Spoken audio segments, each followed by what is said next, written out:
aku tuh tiba-tiba mendengar kayak tangisan yang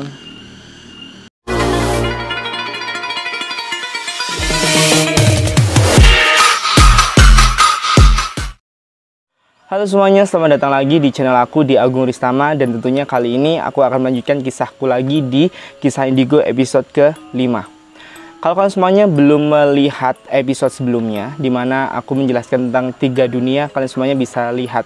Dan kalau kalian semuanya belum lihat seluruhnya episode dari Kisah Indigo aku, kalian semuanya bisa langsung menuju ke episode ke-1, 2, 3, dan seterusnya. Oke? Dan kita langsung memulai dengan episode yang ke-5. Jadi buat kalian semuanya yang tidak percaya dengan hal-hal yang berbau mistis, supernatural, dan segala macamnya, kalian semuanya bisa langsung pindah ke channel lain atau video lain yang kalian sukai, oke? Karena cerita yang akan aku kisahkan setelah ini mengenai tentang ceritaku sendiri dan tentunya tentang kisah hidupku yang aku alami sampai saat ini. Jadi sebelum kita melanjutkan untuk ke cerita selanjutnya, kalian semuanya bisa dukung aku dengan subscribe, like, sama komen, dan juga share video aku. Dan kita bangun channel Agung Ristama bersama-sama. Oke, kita akan langsung lanjut ke kisah selanjutnya yang aku ceritakan dalam Kisah Indigoku. Dan buat semuanya yang belum tahu bahwa kisahku ini aku kisahkan di dalam sebuah novel yang aku tulis dengan karyaku sendiri. Kalian semuanya bisa lihat yang ini sama ini aku upload di Wattpad sama web novel. Kalau kalian semuanya penasaran, tanpa menunggu video aku, kalian semuanya bisa langsung melihat ke sana untuk Kisah Indigoku dari awal sampai akhir.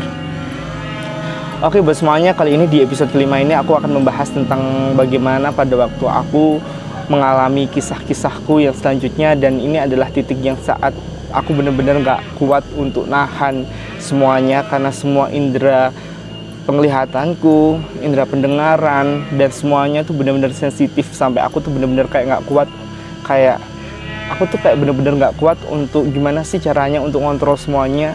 Hingga akhirnya puncak-puncaknya itu terjadi pada waktu aku main bola kaki ke lapangan. Jadi aku main sepak bola. Di situ aku tuh tiba-tiba mendengar kayak tangisan yang Oke, kita lanjut ya. Jadi pada waktu sore itu aku tuh kayak mendengar orang yang nangis gitu guys. Jadi kayak dia tuh cewek gitu, aku dengernya nangis merintih gitu kan. Aku kan bingung gitu ya, maksudnya kayak aduh ini apa lagi sih yang aku denger kayak gitu. Pada waktu aku dengerin lagi, dia tuh kayak bener-bener ngomong sama aku, dia mau minta tolong gitu. Dan setelah aku dengerin lagi, aku coba untuk samperin di mana arah suara itu. Dan pada waktu aku berada di tengah-tengah lapangan, aku main sama teman-teman aku tuh mendengarkan bahwa suara itu semakin lama semakin kenceng dan semakin benar-benar jelas di telinga aku. Yang akhirnya aku kayak memutuskan untuk mencari di mana sih sumber suara itu. Dan ternyata sumber suara itu tuh berada di got ujung lapangan. Dan di lapangan itu tuh tepatnya di pertigaan. Jadi di sini pertigaan, lapangannya di sebelah sini. Jadi aku langsung menuju ke situ. Dan pada waktu aku datang ke situ guys, yang aku lihat sangat-sangat wow banget, karena pada waktu aku situ, aku melihat sosok kayak perempuan. Dia tuh keluar dari got itu. Dan setelah itu dengan mukanya sangat abstrak banget. Kalau aku ceritain ke kalian semuanya bisa. Jadi kayak mukanya tuh kayak bener-bener udah gak beraturan gitu. Tangannya kelihatan tulang-tulangnya sedikit gitu. Dia minta tolong sama aku untuk nyelamatin dia katanya. Kayak tolong aku gak kuat gitu kan. Aku pengen diangkat. Dia selalu bilang kayak gitu. Akhirnya aku mundur-mundur. Dia tuh tetap kayak ngikutin aku terus guys. Dia tuh keluar dari got itu sambil kayak merangkak gitu. Matanya cuma tinggal setengah gini, kayak jatuh.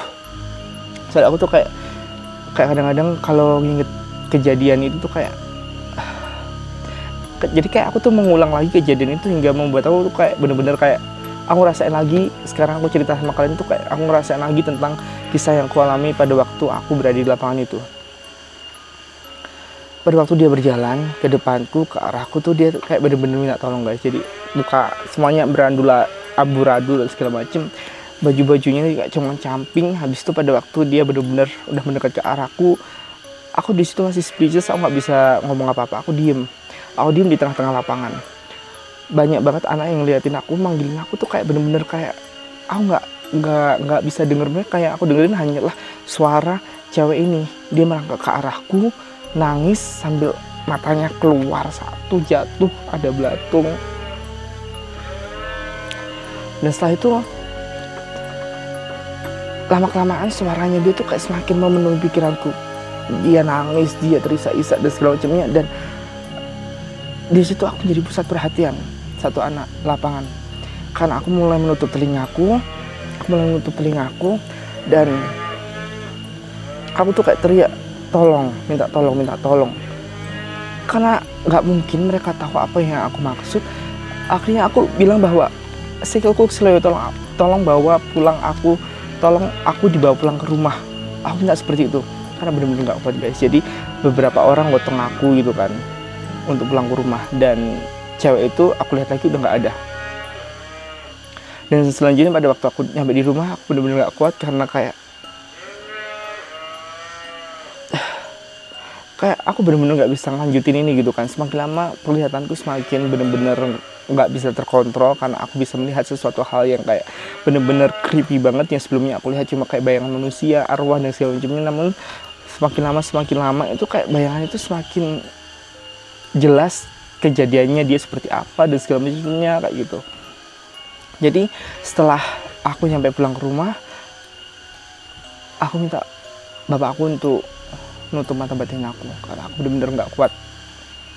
Hingga pada akhirnya bapak aku tuh nanyain aku gitu kan, kamu serius kamu nutup mata batin kamu? Ya aku bilang bahwa ya aku serius dengan apa yang aku pinginin sekarang, karena aku benar-benar nggak kuat gitu. Hingga pada akhirnya hari itu aku benar-benar minta untuk menutup mata batin aku sama bapak. Namun buat teman semuanya, aku kasih pesan terlebih dahulu buat kalian semuanya. Kau kan semuanya mendapatkan kemampuan ini, kelebihan untuk bisa melihat mereka yang tidak terlihat. Mendingan kalau kalian semuanya menutup, kamu pikir 2 kali dulu, karena ini adalah pengalaman yang aku pernah alami. Aku mencoba untuk menutup mata batinku, namun hal yang sangat-sangat tidak diinginkan malah terjadi kepada aku.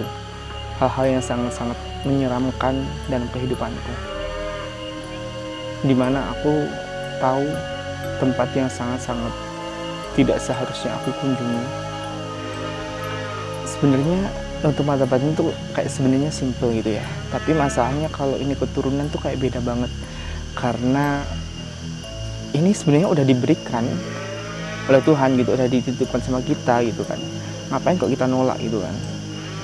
Namun ya namanya aku juga masih SMP pada waktu itu, makanya aku minta ditutup. Dan pada waktu udah berproses, oke lah, aku duduk sama bapak bersila, bapak di depanku, ya aku suruh konsentrasi. Katanya caranya hampir sama guys, kayak yang buka mata batin itu ya aku jelasin sebelumnya. Caranya hampir sama, kalau kalian semuanya bisa bersila kayak bertapa, kita buka sendiri, kita kayak bakalan menuju ke tempat yang gelap banget dan temukan satu titik terang.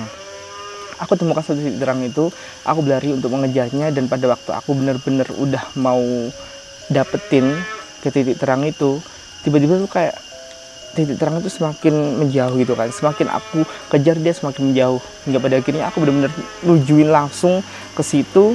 Dan pada waktu udah deket banget, aku tuh bisa melalui titik terang itu, kayak gitu.